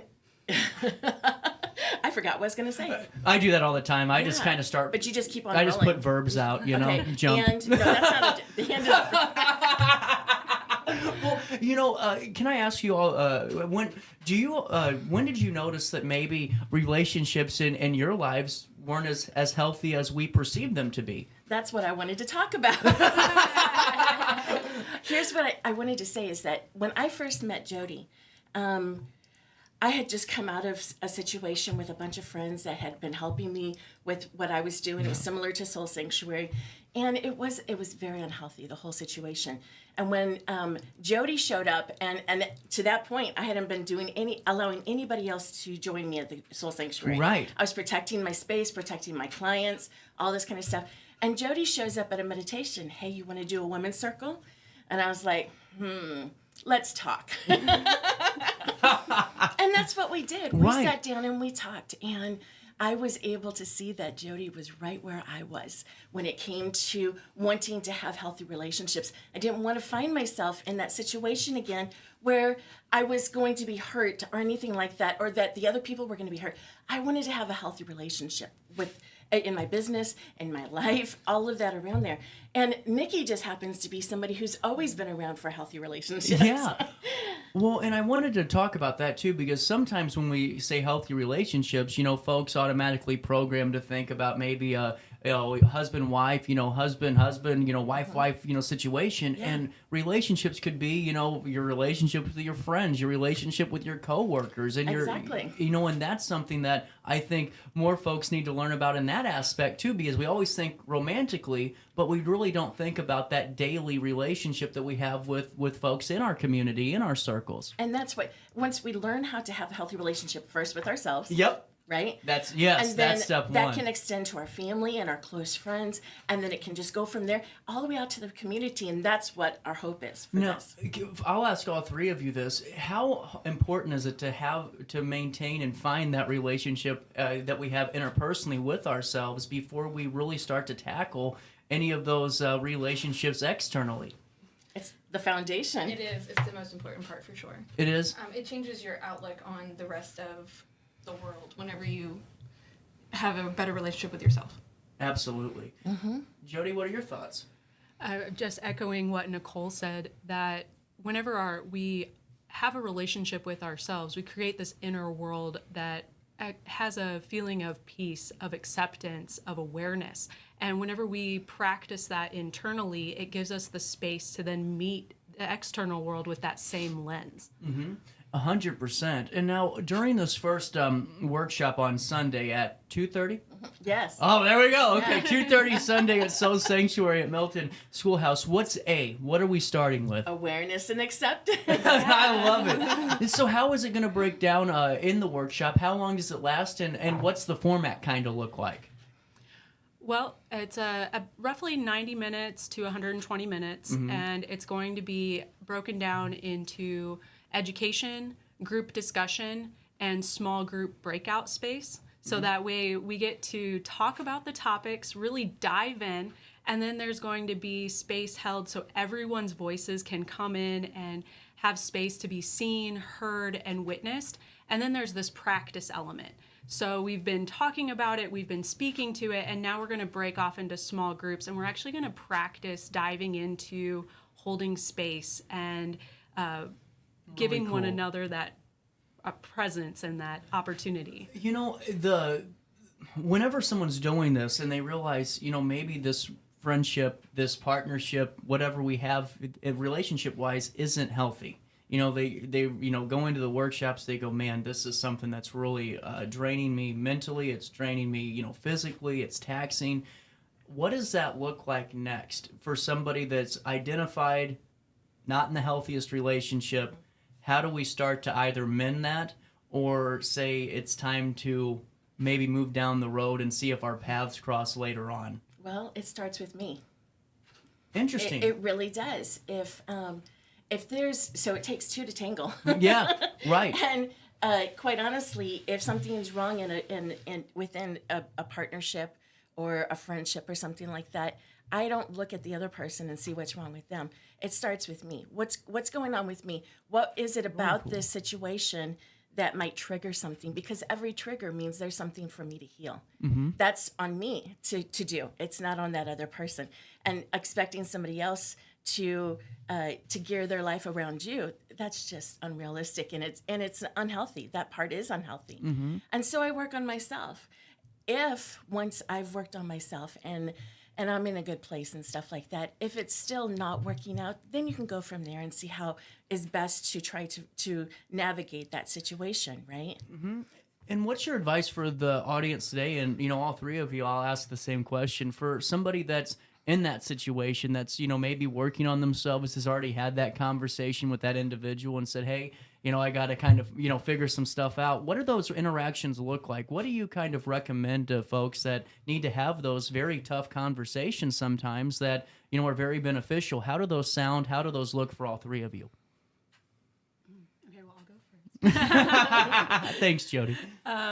For me, it looks like practicing in lower thresholds. So it's not going for the big bang conversation straight out the gate. It's really practicing, as Stella said, with myself first, and then maybe practicing having, like, how do I want to word this? So that looks like, you know, coming into these types of community spaces and saying things like, hey, I want to practice saying how I hold up this boundary. Like, hey, whenever we go to X, Y, and Z, I would really like to know before it's time to leave, can we have like a 5-minute transition period before it's like time to go? And then just feel how it sounds coming out. The more we can trust our language and trust ourselves to show up, the easier it becomes in those higher intensity situations to trust ourselves. So it's just practice, practice, practice. Absolutely. Nichole, what are your thoughts on this?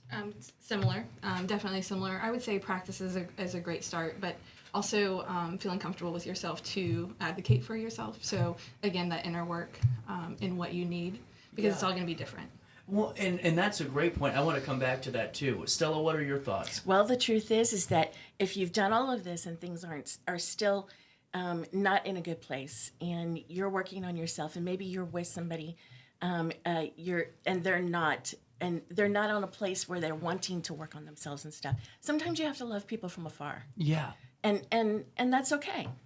And on top of that too, going back to what you just said here, Nichole, whenever you can't advocate for yourself, because sometimes folks have a major problem or hurdle doing that. And you maybe either have to step away quietly, or you maybe need a third party to kind of maneuver that. How does that come into play? What is your kind of advice or thoughts on that for somebody that is really not their best self-advocate, maybe needs somebody to kind of help step in and interact, because that could kind of muddy the communication waters a little bit too. And just for me, kind of thinking outside looking in here, with having that third party kind of directing that one-on-one interaction.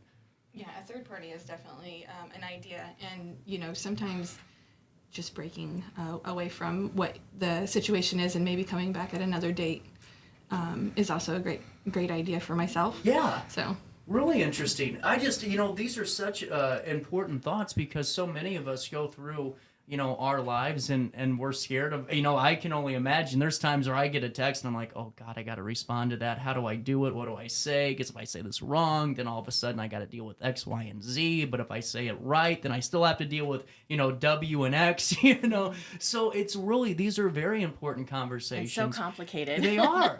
Now, whenever someone's going to this, what age are you going to or limit this to? Is there an age restriction? For the most part, no. There might come a time when one of our discussions focuses on sex. Yeah. And at that point, we will probably put an age limit on Yeah. it. Nikki is our sex awareness health kind of guru, and when it comes to that those conversations will be left for people who are 18 and that's over. a very important conversation Yeah. too. That we probably don't. That needs a whole nother show to dive into. But there's definitely, that's a very important topic. But also, my thought was too, for parents out there that have kids in middle school and high school that are having problems with interactions with their fellow students and maybe not finding their own spot in friend circles or finding their group. This could be a good opportunity maybe for them even to come in and hear some of this. Exactly. You think so? 100%. Okay, good, because I kind of threw that out there and I was nervous when I did. No, I think that this is one of those vital topics that we need to have space held, community space held from, middle school age on up. It needs to be something where we can have these conversations while acknowledging that they are uncomfortable, they are challenging, and in doing that, we give ourselves permission to be in the discomfort of it while proving that we can show up for one another. Right. And well, it's a good point, Jodi, not to cut you off, because sometimes I feel like that's kind of my generation's issue right now, because we were kind of shielded from some of those very serious topics in school by the way they were taught to us, maybe a more of a textbook or an informative setting. And it makes it a little bit more difficult sometimes, I've noticed, for some of my generation to talk about those and be a part of those really, really kind of serious conversations and really important topics to discuss. There's a lot of anxiety around the idea of trying to navigate all these different relationships, and to be honest, a lot of people will just opt out. Yeah. Where they just decide not to have, and that's not healthy either. We're humans, we're meant to be around each other, and it's important, right? So instead of just completely giving up, learn how to establish and maintain healthy relationships. Choose the people that you want to be around and you want to surround yourself with. People that you can trust, that you don't have to be pulling knives out of your back every 5 seconds, right? It's that kind of stuff. That way you're doing it in a healthy way, and your life is a far more fulfilling. 100%. And now there are 25 letters in the alphabet. 26? Oh, God dang it. I knew I was going to... No, there's 25. It's Heck Month, So there's 26 weeks of this then, correct? Yeah. So that accounts for, half a year. Yeah. This is 6 months. No, a month. We're doing it once a month. Oh, okay. So 26 months. So it's going to be like over 2 years. That's really, really cool. And so this is going to be a longer haul of a journey for folks to really go on and develop a whole nother community too, and a whole nother relationship with the group. And now, do we know what Z is going to be yet in 2 years? Not yet. Full disclosure, not yet. Now, where can folks get the most information on these monthly workshops, and where can they find all the good details? So they can look on Soul Sanctuary's page, Sundog Alchemy. Yep. And you can find it on the Aquarius Room community page. It's a brand new page full that has all of the stuff happening in the Aquarius Room, because it's not just Soul Sanctuary stuff. It's everybody else that's coming together. There's a group of facilitators. As a matter of fact, we're going to have an open house on Saturday. Really cool. From 11 to 2, where people can come in, meet Nikki and Jodi and me and several other people who facilitate events in that room. Really awesome. It's like a spiritual community center. I love it. There you go. So go on Saturday and get the preview and a taste of what's to come on Sunday. How about that? I love it. And I think all the three of you are doing really great work and tackling really important topics and conversations that most shy away from, but they're very important to have, and it means a lot for y'all to come on the show and fill us in on it. Thank you so much for having us. Oh, no problem. Anytime, seriously. I love having you on the show.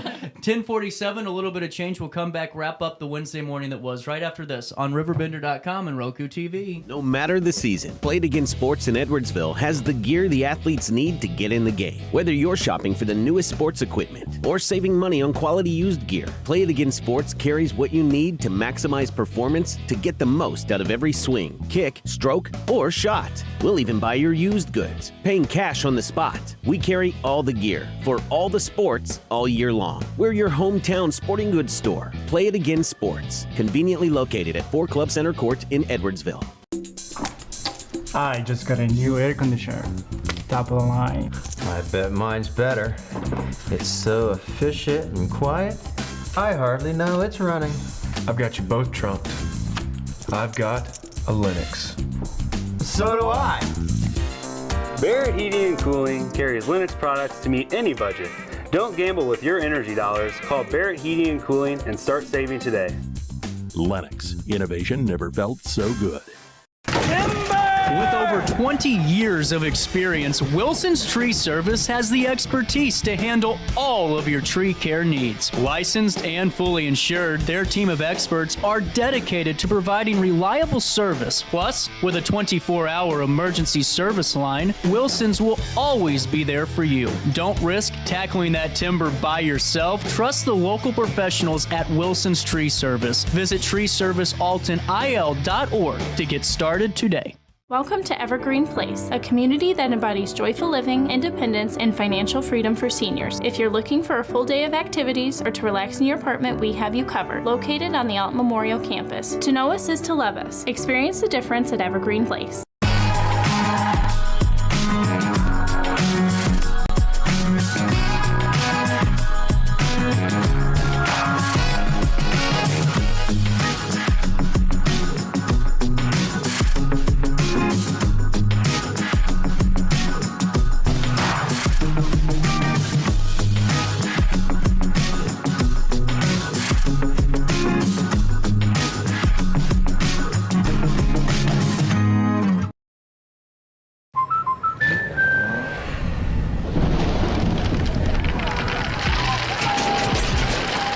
Life's better when you're under our roof.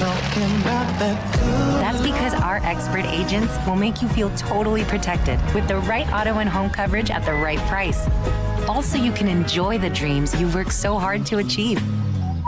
American Family Insurance. Since 1993, Sparks Junk Removal is always adapting to the needs of our clients. That is why we now offer weekly trash pickup for selected areas. Plus, we offer driveway-safe rubber-tired dumpster rental. Give us a call today at 618-781-1407 or visit us at sparksjunkremoval.net. Not sure if you've noticed, but those advertised prices from the other dealers are just a bunch of blah, blah, blah. At Roberts Motors, the advertised price is the price you pay. And that, my friend, is great news for you. Don't fall for their so-called incentives that will leave you banging your head against the wall. Go with Roberts Motors. Prices you can trust and people you will like. That's the Roberts Motors way. And trust me, it's the way to go. In the heart-pounding moments of the game, every move counts, just like in chiropractic care. Dr. Andrew Dykman of Rosewood Chiropractic champions this belief, supporting our teams in every drive and supporting his patients for nearly 20 years, offering affordable, compassionate, all-natural wellness care. Call 618-259-2676 or visit rosewoodchiropractic.com today. Welcome back to our daily show. Here's CJ.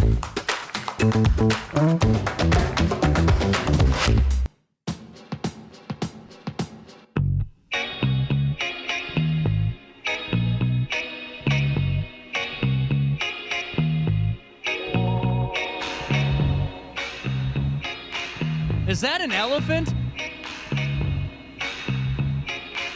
Well, that's what a toddler had to ask in Montana the other day. An elephant escaped from a traveling circus in Montana, decided it had enough, went wandering through traffic, and Butte, Montana, B-U-T-T-E. I call it Butte. Here's your All-Star Award. It's 1052. Silver Bow County Chief Executive J.P. Gallagher said the female elephant named Viola escaped from the Jordan World Circus on Tuesday and went walking down the middle of Harrison Avenue amid heavy traffic. Man, that's a good song. Wandering down the middle of Harrison Avenue. Great ballad. Sheriff Ed Lester explained Viola fled from the circus when she was spooked by a passing vehicle. Gallagher told CBS News that the runaway elephant caused minor damage to the storage area at the Civic Center, but we are grateful that everyone remained unharmed. The pursuit ended when Viola got caught by her handlers and was returned to the circus. Man. Well, it could be worse. You could have a hippo running around. Residents in a suburb in South Africa had a brush with the wild. This one wasn't from the circus. It was from the forest. Hippopotamus escaped from a nature reserve and wandered through the streets. The Grassy Park residents captured photos and videos when the hippo broke through a fence at the reserve and went wandering through residential streets just after I went a-walking. Anyway, resident Ashraf Schwartz said police pursued the hippo into the yard of his family home. My 74-year-old mom watched from inside the house, very scared as the hippo came straight for our door. The police were standing outside the yard saying, "You can't come in." Oh, no. It then turned around and ran up the road. But before it broke my wall as it jumped over it, hippos are dangerous animals and it could have killed someone. They really could have. The nature reserve will have to put up stronger fencing for our safety. They're already up in arms. Man. Madagascar sounded a lot more fun during the movie. You know, local officials said the hippo's escape apparently spurred by the animal fleeing an altercation with a dominant male inside the reserve. No injuries reported to the hippos or the humans. There was an injury, though, on this one. Injury to the nose, the navel cavity. A passenger has been fined for urinating in a cup during a delay and deplaning after landing at Sydney Airport. You gotta go, you gotta go. The incident after a 3-hour Air New Zealand flight from Auckland occurred last December, and Sydney court fined the 53-year-old man about $400 for his offensive behavior in February. The incident only came to public attention on Friday when New Zealand news website Stuff. Wow. Okay. New Zealand, come on now. That's what you're calling your news? Your news website is Stuff. Okay. Reported that the passenger in the same row, identified only as Halv, said she reported the behavior to the air crew. Here's why. She said she and her... Ooh. Did you hear my neck pop through the microphone? That's what I'm dealing with. That's why I always look so tensed up. The incident only came to public after she and her 15-year-old daughter were sitting in the aisle in middle seats when the man in the window seat, whose name not been released yet, started urinating in a cup. Holly said the plane had been on the tarmac for 20 minutes waiting for the terminal gate to be allocated when she heard the unmistakable sound of that little trickle and that's the passenger urinating in the cup. She said the man was obviously quite drunk and spilled urine on a flight attendant. Oh my God, that's hazard pay. And spilled urine on a flight attendant as he left the plane. The mishap with the attendant wasn't his crime. Australian federal police said in a statement that officers removed him from the plane because he had urinated into a cup while he was in a seat. Air New Zealand did not comment on the individual incidents. It said it bans between 5 and 10 customers each month for disruptive behavior, including being drunker than a skunk. All right, one final one for you today. And let me just show you this picture first. So let's see if I can zoom in here a little bit. All right. We've had bad days. We have had bad days. But have you ever looked this disgusted before?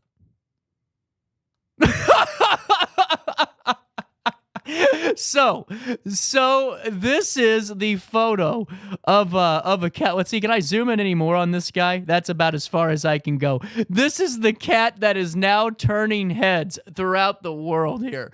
Okay, so this cat was rescued between two walls by firefighters in England, and it's viral on social media due to that very unamused facial expression. They responded to the curious cat, and the firefighters carefully chiseled him out safe and soundly. The cat quickly went viral due to that angry expression while being held by its rescuer. The furrowed feline earned comparisons to the former social media star Grumpy Cat, a.k.a. Tartar Sauce, whose facial expression made her an international celebrity. Only time will tell if this one, who has not been named yet, will get the same star power. It's a little bit before 11 p.m., 10:59 is the official time. I'll see you back here tomorrow for more of our daily show. On that note, enjoy your day, but most importantly, just try your best to stay out of jail. He said he would.